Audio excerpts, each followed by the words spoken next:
पश्चिम बंगाल ने इस समय बीजेपी अपनी पूरी ताकत झोंक रही है। बीजेपी की नेता स्मृति ईरानी इस समय आपको दिखाई दे रही हैं, जो कि दक्षिण 24 परगना में एक रोड शो के जरिए जनता के बीच पहुंच रही हैं। उनके साथ आपको नित्यानंद राय, केंद्रीय गृह राज्य मंत्री भी दिखाई दे रहे हैं। इसके अलावा आपको तमाम जो पश्चिम बंगाल के नेता हैं वो भी आपको ट्रक पर सवार दिखाई दे रहे हैं। दक्षिण 24 परगना में स्मृति ईरानी इस समय रोड शो कर रही हैं। केंद्रीय मंत्री स्मृति ईरानी आज सुबह ही पश्चिम बंगाल के मिशन पर पहुंची हैं। कल पार्टी अध्यक्ष जेपी नड्डा ने लक्ष्य सोनार बांग्ला की शुरुआत की थी और आज केंद्रीय मंत्री स्मृति ईरानी बंगाल के दक्षिण 24 परगना के दौरे पर है। बंगाल दौरे पर स्मृति ईरानी ने ममता सरकार पर निशाना भी साधा है।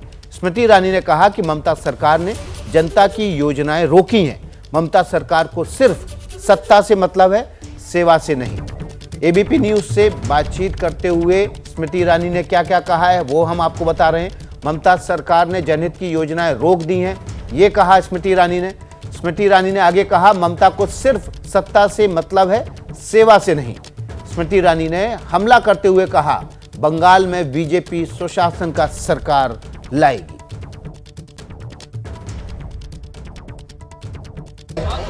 इस वक्त हमारे साथ केंद्रीय मंत्री स्मृति ईरानी जी मौजूद हैं, जो बंगाल के दौरे पर हैं और हम कलकत्ता में मौजूद हैं। मैडम, लगातार बीजेपी नेताओं का दौरा हो रहा है, आप भी यहाँ पर हैं और कई बार टीएमसी के नेता कह रहे हैं कि खेला होवे। किस तरीके का खेला होवे, क्या कह रहे हैं? टीएमसी को राजनीति खेल लगती होगी। भारतीय जनता पार्टी के कार्यकर्ताओं के लिए राजनीति वो माध्यम है जिससे हम लोग सेवा कर सके। जनता की सेवा का एक प्रमाण ये कि प्रधानमंत्री जी ने बार बार पश्चिम बंगाल सरकार से अपील की है कि वो आयुष्मान भारत योजना को यहाँ लागू करें। जब हम बात करते हैं कि प्रमाण क्या है सुचिता का और गुड गवर्नेंस का, तो बार बार भाजपा के कार्यकर्ताओं और नेतृत्व ने आग्रह किया है कि किसान सम्मान निधि को यहाँ पर पश्चिम बंगाल में लागू किया जाए।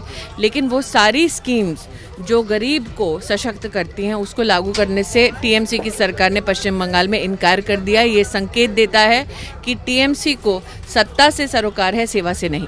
लगातार देखा जा रहा है कि बीजेपी में भी और टीएमसी में भी जो बड़े बंगाल के फिगर्स हैं, चाहे वो राजनेताओं की बात करें या फिर क्रिकेट की हस्तियों की बात करें, सिनेमा जगत की हस्तियों की बात करें, ज्वाइन कर रहे हैं।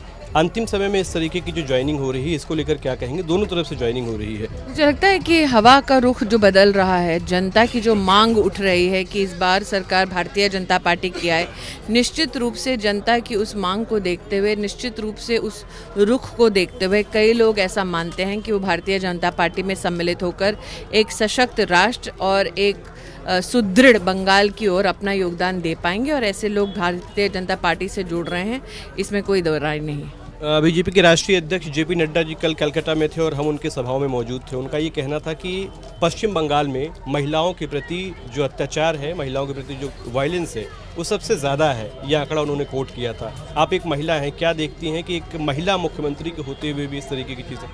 वन स्टॉप क्राइसिस सेंटर प्रधानमंत्री जी का आदेश था कि देश के हर जिले में बने। देश भर की सरकारों ने प्रदेश में अपने इस सेंटर को बनाने में अपना योगदान दिया। प्रधानमंत्री के आह्वान को स्वीकार किया ताकि उस सेंटर के माध्यम से ज़िले में अगर महिला प्रताड़ित होती है तो पुलिस, डॉक्टर और वकील की सहायता उसे एक ही उस सेंटर में प्राप्त हो सकती है। मात्र पश्चिम बंगाल की सरकार है जो ऐसी स्कीमों को लागू करने से इनकार करती है। महिला के चाहे वो पोषण की बात हो, महिला की सुरक्षा की बात हो, पश्चिम बंगाल की सरकार विशेषता ममता दी क्यों सामान्य गरीब महिला को उनके अधिकारों से वंचित रखना चाहती है? आज यही प्रश्न पश्चिम बंगाल की जनता पूछ रही है। आप मैम टेक्सटाइल मिनिस्टर हैं और यहाँ पर अगर बात करें तो नड्डा जी ने एक और चीज़ कोट की थी कि जो इंडस्ट्रियाँ हैं वो पहले के समय में बहुत ज़्यादा थी और इस समय में बहुत कम हो रही हैं या ख़त्म हो चुकी हैं। आपने अपनी तरफ से जब कभी कोशिश की तो क्या यहाँ पर वो रिस्पांस मिल पाता है? आज भी सर्टिफाइड सीड्स जो हमारे जूट के फार्मर हैं, किसान हैं, उनके बीच में वितरण कर रहा है अगर कोई, तो भारत सरकार की एजेंसीज कर रही है। मुझे आज भी याद है, आज से 3 साल पहले पश्चिम बंगाल की सरकार में और विशेषतः कृषि मंत्रालय के प्रतिनिधि को हमने आमंत्रित किया था। ये निवेदन किया था कि आप आएँ और पश्चिम बंगाल में जो जूट के किसान हैं उनकी सेवा में कम से कम सर्टिफाइड सीड दें ताकि उनकी उपज बढ़े, उनकी आमदनी बढ़े। लेकिन पश्चिम बंगाल के कृषि विभाग के उस प्रतिनिधि ने समर्थन करने से इनकार कर दिया। तत्पश्चात भारत सरकार की एजेंसीज ने, jute corporation of India, national jute board ने मिलकर पिछले 3 वर्षों में सर्टिफाइड सीड्स बांटने का पश्चिम बंगाल के किसानों के मध्य में काम किया है। ऐसे कई उदाहरण हैं जिसमें साफ नजर आता है कि जहाँ जहाँ विकास के कार्य हैं वहाँ वहाँ पश्चिम बंगाल की सरकार ने नीतिगत निर्णय लेकर विकास से जनता को वंचित रखने का काम किया है। एक आखिरी सवाल मैडम, राहुल गांधी जहां से अभी आप सांसद हैं अमेठी से, पहले वो सांसद हुआ करते थे, केरल में वो गए और उन्होंने कहा कि उत्तर की तरफ के जो लोग हैं वो बहुत ज़्यादा डिमांड करते हैं, राजनीति बहुत ज़्यादा करते हैं, असली मुद्दों की बात तो केरल में होती है। इसको कैसे देखती हैं?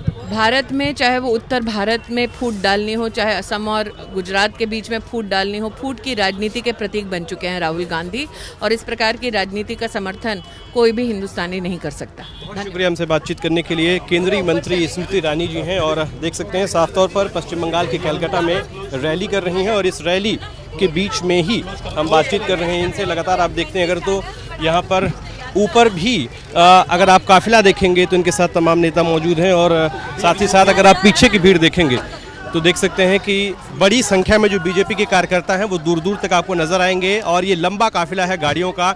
ना सिर्फ स्मृति ईरानी केंद्रीय मंत्री बल्कि उनके साथ तमाम जो दूसरे बंगाल के बड़े नेता हैं वो भी मौजूद हैं और इतना ही नहीं, यहाँ पर लगातार हर दिन बीजेपी की तरफ से बड़े नेताओं की रैलियां की जा रही हैं, चाहे वो जेपी नड्डा की बात करें या फिर राजनाथ सिंह की बात करें, और कुछ दिनों बाद ही मुख्यमंत्री जो उत्तर प्रदेश के हैं योगी आदित्यनाथ, उनकी भी रैलियां होने वाली हैं। तो जाहिर तौर पर बंगाल चुनाव से ठीक पहले कोशिश ये है कि पूरी तरीके से बीजेपी अपने पूरे दलबल के साथ बंगाल को जीतने की तैयारी करे। कैमरामैन बैजनाथ महतो के साथ आदर्श सिंह, ABP न्यूज़, कलकत्ता।